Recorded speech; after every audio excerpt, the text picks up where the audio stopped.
So tonight, I'd like to consider a small question. What is the Torah for? Why did Adonai give us the Torah? What makes it scriptural? What made our ancestors decide to write down these specific things as opposed to others? And perhaps most importantly, what are we supposed to learn from Torah? The reasons these questions occur to me tonight is that our parsha for this Shabbat is Parshat Noach, which is from the book of Genesis. It's the second portion in our annual cycle, and it contains primarily two narratives, the story of Noah and the flood, and the story of the Tower of Babel.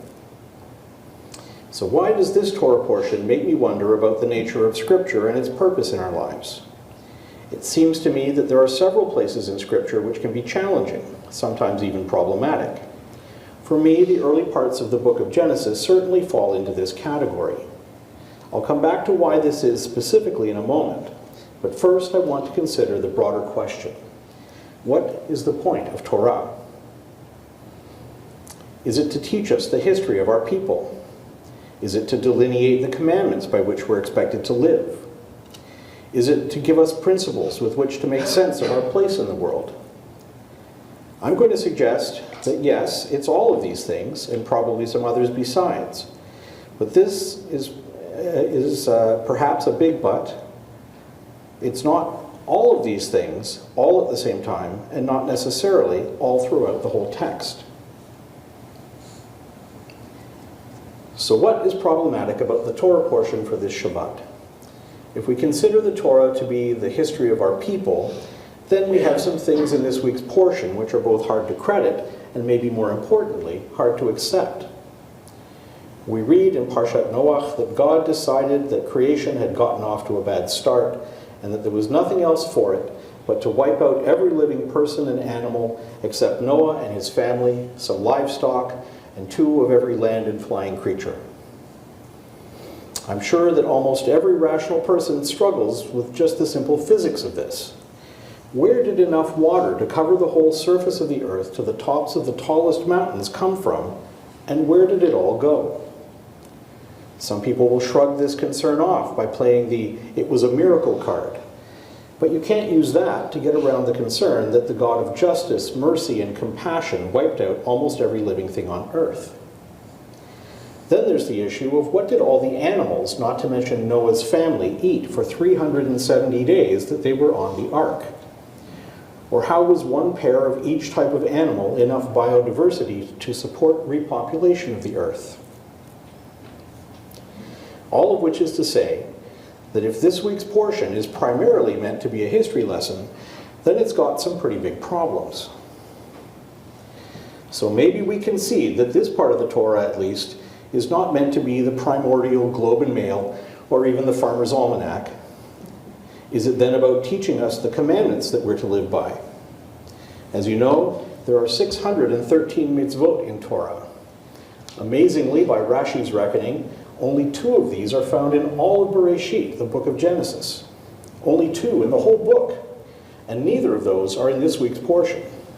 So it's certainly not that either. So what then is the purpose of this week's portion?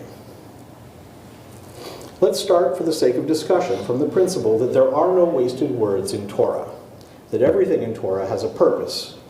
If this principle isn't true, then presumably some parts of Torah could be wasted words, and we would be free to just ignore them. The issue that I have with this position is that it makes it very easy and convenient to just dismiss anything we read that challenges us in any way. Is this what we want from our scriptures? Is all we're looking for just something that we could get easily enough from an affirmation of the day desk calendar? If we're going to be the people of Yisrael, the people who struggle with God, then I think we need to accept the fact that our scripture needs to challenge us. Let's say then that we expect Torah and our other scriptures to challenge us, at least at some of the time, and that this is the point, at least in part. And we've seen that Parshat Noach is challenging us. What then is it that our ancestors felt it was so important for us to learn that they recorded these 2 stories, Noah and the flood and the Tower of Babel, as opposed to any of the other stories they undoubtedly had? Something that I think is important to note is that there are many, many different flood stories in many different cultures. The Sumerians had one. The Babylonians had 3 different ones. There's one in the Epic of Gilgamesh, which is Mesopotamian. And there are others still from the regions that are now part of modern-day Iran, India, and China, and even several from various parts of Africa. So our culture, just like all these other cultures, all have flood stories. If our culture is the only one that survived the flood, why do all these other cultures have flood stories too? Thinking back, for some of us way back to high school English classes, what did they always ask us to do? Compare and contrast. Our ancestors would have been in contact with other cultures, and each of them would have had their own flood myths. These would have been widely known. Why write down our flood myth? Our ancestors had something to say, and they chose to say it through how they tell the story from the Jewish perspective. What is the Jewish perspective? I have a thought about that, and I'll share it. But before I do, and at the risk of being a little too rabbinic, I want to take a slight detour just for a moment. When I say flood myth, does the word myth make anyone uncomfortable? There is a tendency, and I believe that it's actually quite a modern one, to treat myth as a kind of pejorative. During the Enlightenment, and certainly through the rise of what some people call scientism, we've developed a habit of thinking about things in terms of being on a scale between 2 opposites. For our purposes, there's a scale between truthfulness and its opposite, falsehood, and by analogy, a scale between reality and myth. To our modern minds, we value reality and truth, and so we're meant to devalue their opposites. But is this fair? And more importantly, is it even helpful? Or is it actually, and perhaps ironically, the opposite? Myth is a powerful tool for relaying ideas. These ideas can be important ones, even fundamental ones. The fact that a story may be in some part or even wholly fictional doesn't diminish the power of that story to deliver a message. There wouldn't be multiple global industries focused on storytelling if it wasn't compelling and effective. Getting back to our Parsha, does this insight help us in any way? I'm going to suggest that our ancestors knew very well the power of myth to make an important point, and they used it by recording our own flood myth, but telling it differently and from other cultures, and in so doing, they conveyed a distinctly Jewish message. What makes me so confident that this was the intention? Let's look at what comes after the flood story. The Parsha goes on to list the descendants of Noah, starting with his 3 sons, Ham, Shem, and Japheth, and all of their descendants. By the time these are all listed out, the children and grandchildren and great-grandchildren, the total number is 70, which happens to be the number of peoples or nations that were known to the ancient world. Now, the names of these descendants were actually the names of these nations, for example, Mitzrayim and Nineveh. The text is essentially explaining how all the nations that were known to our ancestors came to be. Why does this matter? The short answer is that our ancestors were very concerned with organizing and categorizing for reasons that I'll come back to in a moment. What follows is the story of the Tower of Babel, which is essentially another story about humankind misbehaving and God taking corrective measures to try to steer us back onto the right path. This story also accounts for how all the known peoples of the world came to speak different languages. What's recorded next is the line of descendants from Noah, and specifically Noah's son Shem, and their ages, all down through the generations. If you happen to be on the lookout for some good baby names, you might want to take a pencil out. It goes from Noah to Shem, to Arpachshad, to Shelah, to Eber, to Peleg, then to Reu, Serug, Nahor, and finally Terah. You might recall who comes after Terah. That's right, Avram, or as he later became known, Abraham, the first patriarch of our people. So this week's Parsha is taking us from the creation story in last week's portion through the flood story and all the way down to setting the scene for the first patriarch and the story of our people. It's like the Torah is starting with, to use a cinematic analogy, a wide establishing shot, and then slowly zooming in on the main character of the story.